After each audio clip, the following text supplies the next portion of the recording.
They said my husband was killed in a robbery. But the killer didn't take cash, he took secrets. When I found the hidden safe, I discovered my name on a list. And the man leading the investigation, he was on that list too. The call came at 2:13 a.m.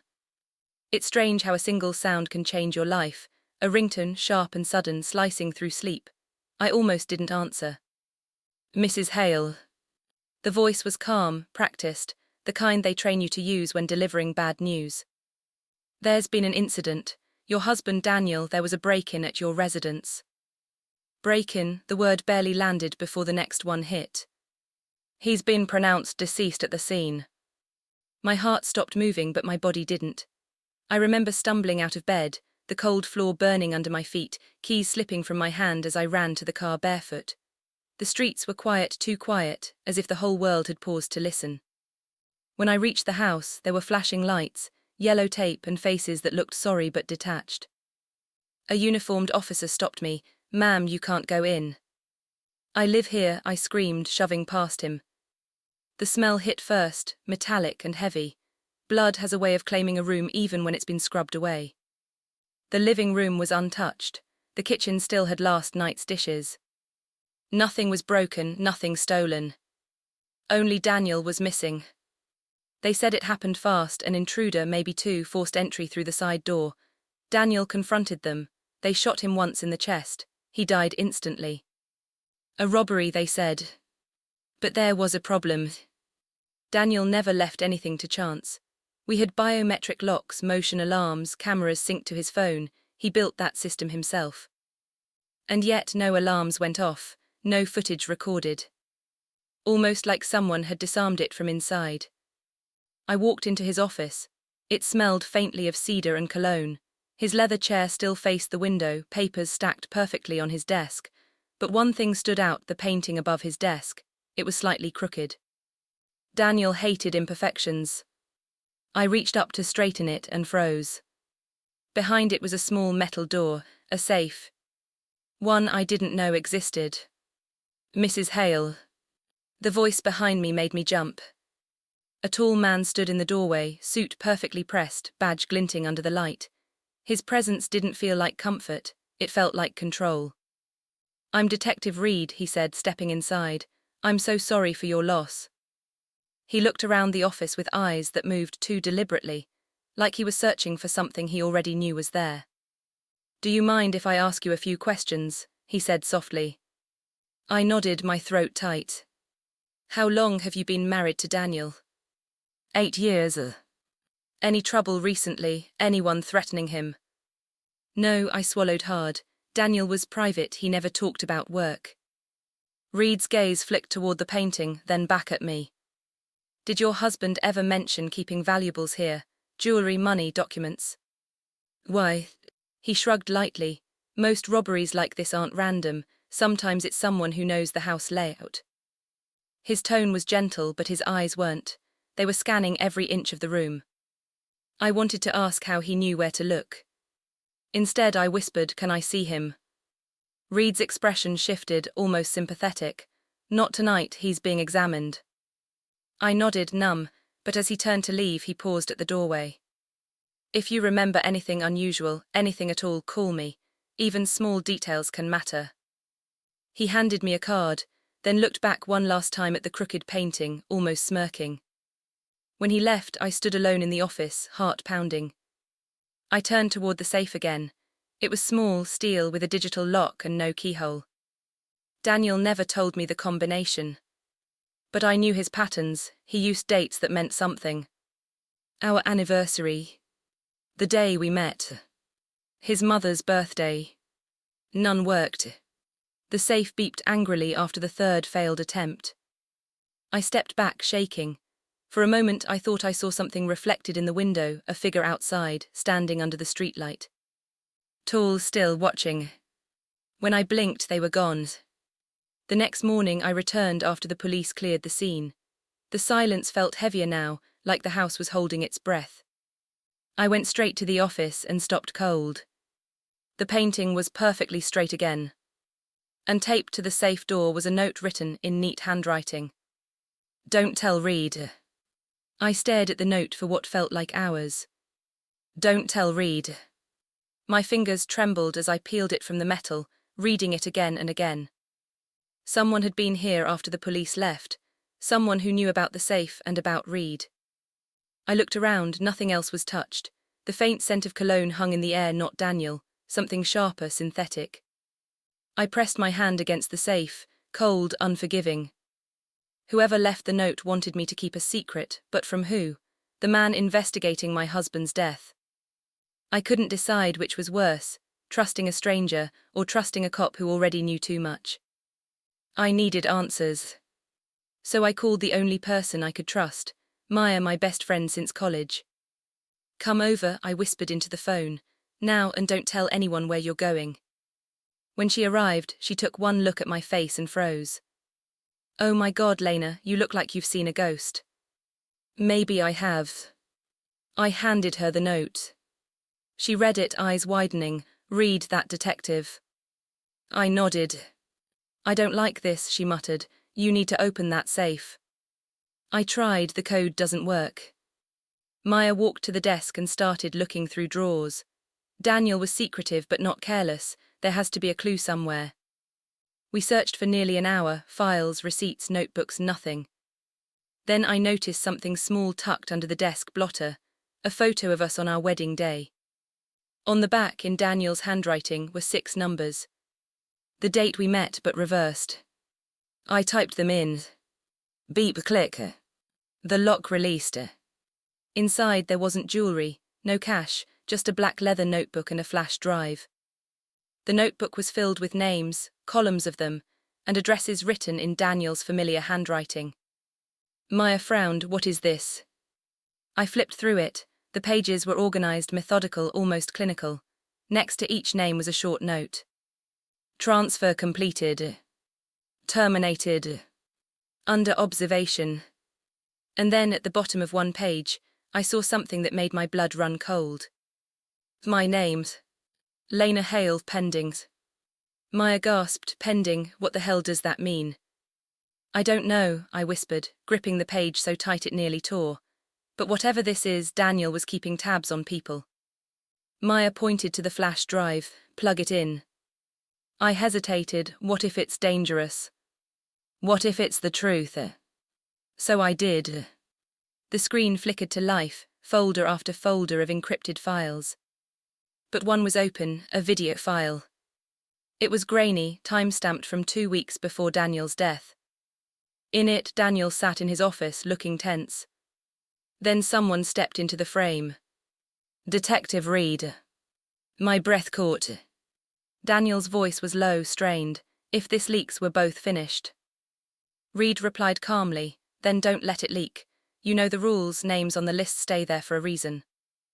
Daniel sighed, and if I change my mind? Reed leaned in, eyes hard. Then you'll end up like the others. The video cut out. Maya whispered, he was blackmailing your husband. I shook my head. No, it's worse, they were working together. The room felt smaller, heavier. I could almost hear Reed's calm voice again. Even small details can matter. Now I understood what kind of details he meant. Maya whispered, Lena, if he's involved, you can't go to the police. I'm not, I said, closing the safe again. Not yet. But as I turned off the lights, I noticed movement outside the window, headlights flashing once, then twice. A signal. And then a shadow stepped out from the darkness. Detective Reed. He was standing by his car, watching the house. And when our eyes met, he smiled. When I opened the door, Reed was already halfway up the porch steps, hands tucked neatly into his coat pockets. His calmness unnerved me. It was the kind of calm that comes from knowing exactly what you're doing and exactly how much power you have. Detective, I said, forcing my voice steady, it's late. I could say the same about you, he replied with a faint smile. Lights were on, thought you might be having trouble sleeping. I stood in the doorway, blocking his view inside. You could have called. He shrugged. Phones can be unreliable. Mind if I come in? Every instinct screamed no, but saying no to a man like Reed wasn't as simple as closing a door. So I stepped aside.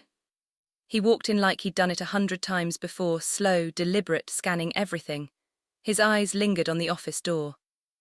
"Still a crime scene," he murmured. "You shouldn't be in here until the full forensic sweep is done." "Then why are you here?" I asked. He looked at me, smiling faintly. "Because you're alone, and alone people sometimes remember things that aren't accurate." The air felt heavier. "You think I'm lying?" "No," he took a step closer.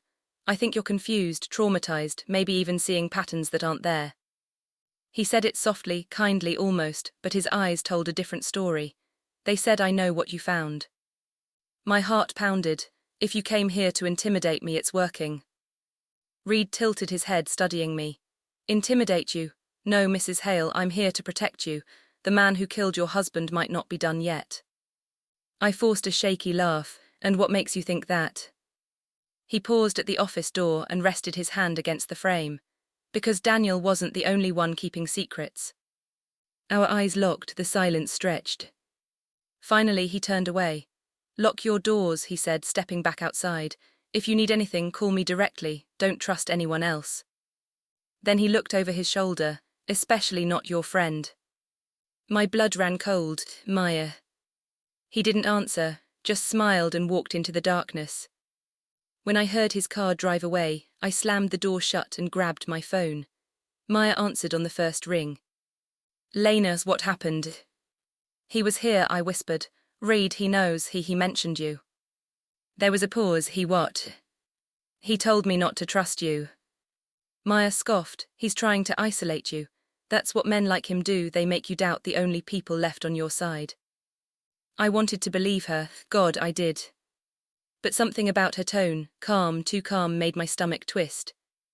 "I'm sending you something," I said, plugging in the flash drive again. "The video, just in case something happens to me." "Lena, don't be dramatic." "I'm not," I said. "I just need someone else to have it." Silence, then quietly, "Okay, send it." That night I barely slept. Every sound, a creak, a rustle, a car outside, made me sit up in panic. By morning, I decided I couldn't wait for answers to come to me. I had to find them. I started with Reed. He wasn't in the police database under Detective Caleb Reed. In fact, there was no Reed in the homicide division at all. I tried searching his badge number next. It came back registered, but to an agent in the FBI Organized Crime Task Force. The real Caleb Reed had died 3 years ago. Whoever was in my house last night wasn't a detective. He was something else. I printed the screenshot of the record, grabbed my car keys and called Maya. No answer. I tried again, straight to voicemail. Panic set in. When I arrived at her apartment, the door was slightly open. Inside, her coffee cup was still warm. Her laptop sat on the counter, open to an email draft addressed to me. The subject line read, "I saw the list, I know who pending really means." Before I could read more, I heard movement behind me. I turned and saw Reed standing in the doorway. "You shouldn't have come here," he said quietly. "Where is she?" The words slipped out before I could stop them. My voice sounded small, almost fragile. Reed didn't answer right away. He stepped inside, closing Maya's door behind him with quiet precision. The sound of the lock turning was louder than thunder. "Lena," he said softly, "you shouldn't be here. This place is part of an ongoing investigation." I glanced around the apartment. No yellow tape, no officers, no signs of any investigation. "You're lying," I whispered. He sighed as though my distrust was an inconvenience. "You sent her something you shouldn't have, files you don't understand. Now people are asking questions." "What did you do to her?" Reed stepped closer, his presence magnetic and menacing all at once. "Maya was involved, Lena, more than you think." I shook my head. "She's my best friend." "She was your husband's partner." The words hit me like a slap. "That's not true." He tilted his head. "Daniel trusted her with access, financial accounts, transfers. She knew what was inside that's safe before you did." He reached into his coat pocket and pulled out a folded photograph, Daniel and Maya standing together outside a private jet, smiling. My knees nearly gave out. "No, she wouldn't." "She did." Reed's voice was calm, steady, surgical. Daniel kept her close because she was useful, but when he got sloppy, she started asking too many questions. That's when I came in. My stomach turned. You killed him. He didn't deny it, he just watched me, eyes flat. Daniel was about to burn everything. The names, the money, the operation. He panicked. Someone had to clean up. Clean up, my voice cracked. He was my husband. Reed's tone softened, almost pitying. And you were collateral. You weren't supposed to find the safe. I took a step back, my mind racing. Then why didn't you just finish the job? He smiled faintly. Because you're smarter than he gave you credit for, and maybe I'm curious to see what you'll do with that. Then his phone buzzed. He checked it, eyes narrowing. I need to go. Where, Maya? I shouted. He paused at the door, looked over his shoulder and said quietly, Don't worry, she's not on the list anymore. I stood frozen long after he left. The silence felt wrong, too empty, too final. I grabbed Maya's laptop. Her email draft was still open, her message half-written. I saw the list. I know who pending really means. It's not you, Lena, it's... The cursor blinked, waiting. Then the screen went black. I tried turning it on again, nothing, power cut. I took it with me, heart pounding, and drove home in near darkness. Every car behind me felt like a threat, every headlight like a warning. When I finally reached my driveway, I saw something that made my stomach drop. My front door was open. Inside, everything looked untouched, except for one thing. The safe. It was wide open. The notebook and flash drive were gone. On the desk lay a single envelope, my name written in neat, deliberate handwriting. I opened it.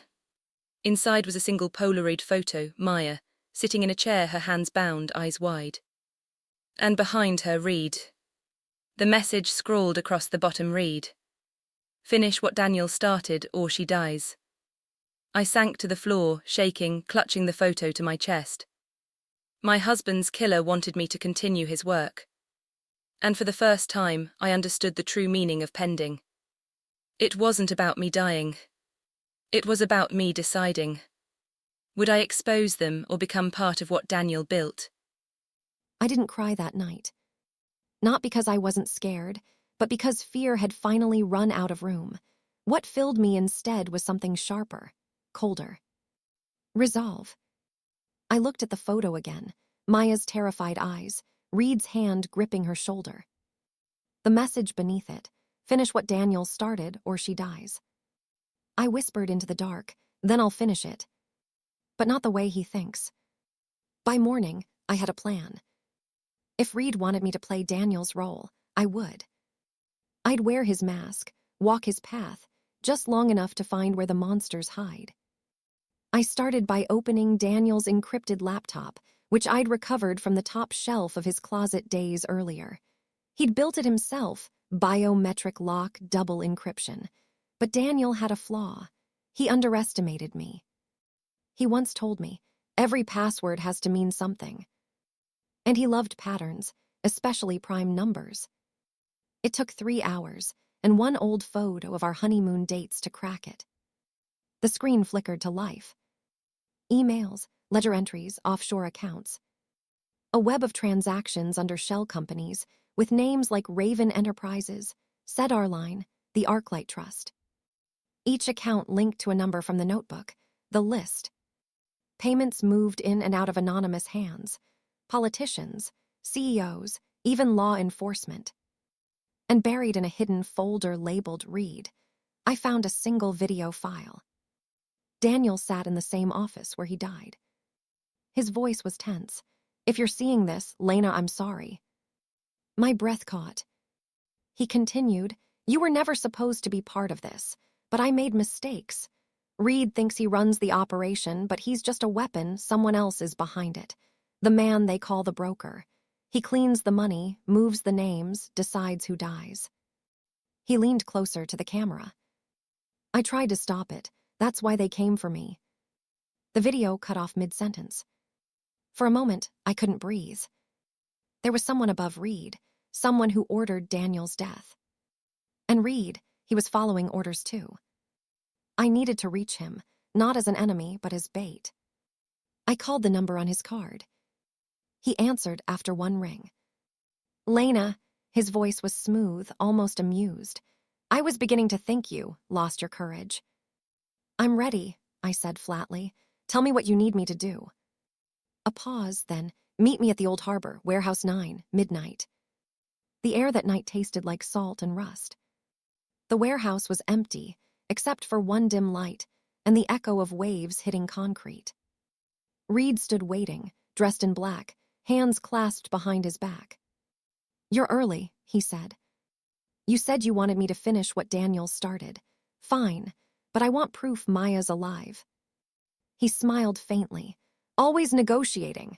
He reached into his coat, pulled out his phone, and showed me a live feed Maya, unconscious but breathing, tied to a chair. Happy. I swallowed hard. What do you want? Reed circled me slowly, like a predator testing a cage. Daniel managed accounts for the broker. You'll take over under my supervision. You move the funds where I say. You don't ask questions. And if I refuse? He stepped closer, voice lowering. Then we send a message. People like Maya disappear every day. No one notices.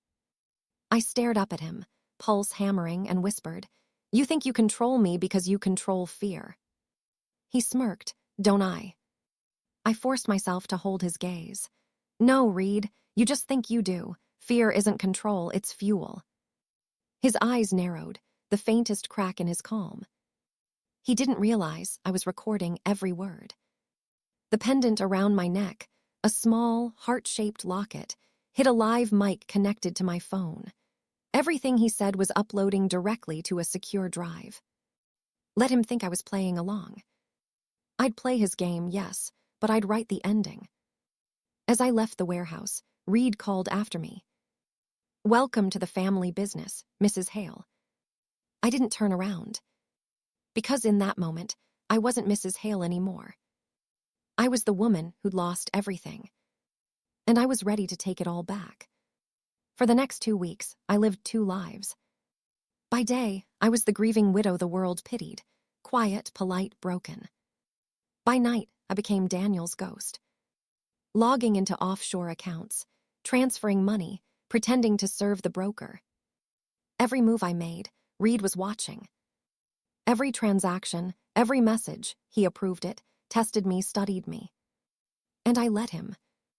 Because beneath the mask, I was studying him too. The deeper I went, the clearer the structure became. It wasn't just a money laundering operation. It was a chain of control. Each name on Daniel's list was someone the organization had bought, blackmailed, or broken. Politicians who passed certain laws, journalists who killed certain stories, officers who lost certain evidence. And at the top of it all, the broker. He was everywhere and nowhere. Emails arrived signed only with a symbol, a black crescent drawn through a line of code. But every instruction had Reed's fingerprints on it. One night, during a late exchange, Reed called me from a secure line. You're adapting well, he said. Daniel would be proud. Would he? I asked quietly. Reed paused, as if weighing how much to reveal. He cared for you, Lena, in his own way. But love is a weakness in this world. You can't build empires with mercy.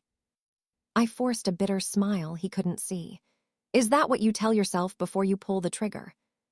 He chuckled. You think I enjoy it. Killing isn't the goal, it's maintenance. Maintenance. That's what he called murder. The next day, I followed one of Reed's orders, transferring $500,000 from a dummy account to a holding fund in Zurich. But before confirming it, I rerouted 2% into a hidden escrow account only I could access. A digital breadcrumb, small enough to go unnoticed, big enough to trace back later. I wasn't just collecting evidence anymore. I was building a noose. A week later, Reed invited me to a dinner meeting. Time you met the inner circle, he said. The restaurant was upscale, quiet, all glass and candlelight. The kind of place where people smiled while plotting each other's downfall. Reed arrived late, of course, wearing that effortless confidence I'd come to hate. He introduced me to 2 men and a woman, investors, allegedly. But one of them, A silver-haired man with icy blue eyes, felt different. He spoke little, but every time Reed glanced at him, it was with subtle deference. I knew instantly, the broker. When he finally spoke, his voice was smooth, almost charming. "So you're Daniel's widow. My condolences." He was efficient. "I didn't know efficiency could get you killed," I replied. He smiled thinly. "Everything has an expiration date, even loyalty." The others laughed politely. Reed didn't. His jaw tightened. For the first time, I saw the shift in their dynamic. Reed wasn't his equal. He was his tool. After dinner, as Reed walked me to my car, he said quietly, "Don't ever speak to him like that again." "Like what?" "Like you have power." I met his gaze. "Maybe I do." He grabbed my arm, not hard, but firm enough to remind me of the imbalance. "Careful, Lena. The broker doesn't make threats. He makes examples." I stepped closer, smiling just enough to unsettle him. Then maybe it's time someone showed him what an example looks like. For a split second, his mask cracked. Fear, small but real, flashed in his eyes. He let go. "You're playing a dangerous game." "I'm not playing," I said softly. "I'm rewriting the rules." That night, I uploaded the recording of the dinner, voices, names, accounts, everything to 3 encrypted servers. One would release automatically if I didn't log in every 48 hours. If Reed or the broker touched me, they'd burn with everything they built. But the closer I got to exposing them, the more dangerous it became. And I wasn't ready for what came next. Because the next morning, I received a message from Reed. Just one sentence. "Maya tried to run." Attached was a photo. The same chair, the same ropes. But this time, her head was turned away. And there was blood on the floor. I didn't cry when I saw the photo of Maya. Not because I didn't feel anything, but because feeling would have broken me, and I couldn't afford that. Instead, I stared at it until the image burned into my skull. The chair, the ropes, the blood. Then I deleted the message. And started the clock. Reed had 48 hours left to live. I spent the night building what Daniel would have called a honey trap. A fake offshore account, laced with digital tripwires, one that looked like the broker's private slush fund. Once Reed accessed it, it would trace his every move, link him to every crime, every transfer, every life destroyed. But I needed him to open it willingly. So I called him. "Reed," I said, keeping my voice steady, "I found something, a hidden ledger in Daniel's encrypted archive." There was a pause. Then curiosity, the weakness of every criminal, slipped through his calm. "Go on." "It lists transactions the broker doesn't know about. Millions moved off book. Someone's skimming." He exhaled sharply. "Send me the file." "Not yet. I want a face-to-face, tomorrow night, same place as before." He hesitated. "Lena, that's not wise." I smiled faintly. Neither is stealing from the broker. The next night, the restaurant was half empty, washed in amber light. Reed arrived wearing that smug half-grin, the one that used to charm juries and scare rivals. "Show me the file," he said. I slid my laptop across the table, the fake ledger glowing faintly on the screen. He leaned forward, eyes scanning line after line, greed sharpening his focus. Then I said quietly, "You killed Maya, didn't you?" He froze. His hand stopped mid-scroll. "I didn't." "Don't lie to me," I cut in, my voice low but sharp. "You sent me that photo." Reed's jaw tightened. "She tried to run, the broker." "Ordered it, or you just enjoyed it?" His silence was the answer. Something in me snapped. "You stood there while she begged you, and you think that makes you a leader. No, Reed, that makes you his dog." He slammed his fist against the table, the glasses rattling. "You don't understand what he can do." "I don't care," I stood, "because when he falls, you're going with him." He rose too, lowering his voice to a hiss. "If you leak this, we both die." I leaned in close. "No, Reed, only one of us dies tonight." And with that, I walked out. By the time he realized what I'd done, it was too late. The moment he opened that file, the digital trail activated, copying every hidden correspondence, transaction, and encrypted call log onto a federal server. I watched from a nearby rooftop cafe as Reed's car screeched out of the lot, tires shrieking against the pavement. He was heading to the only place he thought was safe, the broker's mansion. Perfect. I followed at a distance, headlights off. The mansion loomed like a fortress, glass walls, steel gates, and guards with automatic rifles. Reed's car was already parked near the entrance. From my vantage point across the ridge, I saw them, Reed and the broker, arguing by the fountain. The broker's voice carried in the cold air. "You brought her into this. You let her see too much." "She's got evidence," Reed said, "but I can fix this." "You can't fix stupid," the broker snapped. Then a flash. A gunshot. Reed stumbled, clutching his chest, collapsing into the shallow water. The broker didn't even look back. He just turned and walked inside. I should have felt vindicated. But as I stared at Reed's lifeless body, something twisted in my chest. He deserved punishment, yes, but not like this. Not another life discarded to maintenance. So I called the number I'd been saving for weeks. "Agent Ruiz," I said, "it's time." Within minutes, black SUVs began surrounding the property. Helicopters thundered above. And just like that, the empire began to crumble. I stayed long enough to watch the broker dragged out in handcuffs. His calm demeanor never cracked, not once. As for Reed, they covered him with a sheet and carried him to the ambulance. The paramedic whispered, "He's still breathing." I turned away. Maybe he'd live, maybe he wouldn't. But either way, justice had already begun its course. That night, I returned home and opened Maya's old message thread. Our last conversation blinked at me, a voice note she'd sent before she disappeared. "If you ever get the chance, Lena, make it count." I whispered to the empty room. I did. And for the first time in months, I allowed myself to cry. They called it the fall of the broker network. The headlines ran for weeks.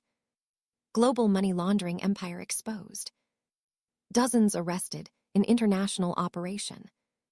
Anonymous widows, testimony breaks crime syndicate. They didn't use my name, and I preferred it that way. Because Lena Rivers wasn't a name anymore. She was a ghost who'd burned her own past to build a new one. Reed survived. When I saw him again, it was 6 months later, in a courtroom lined with marble and silence. He looked smaller, paler, like the power had been drained out of him. His arm was in a sling. His eyes darted to the guards every few seconds. When our eyes met, he didn't smirk. He didn't speak. He just nodded, as if silently saying, "You won." But I hadn't come for victory. I'd come for truth. The prosecutor asked me to take the stand.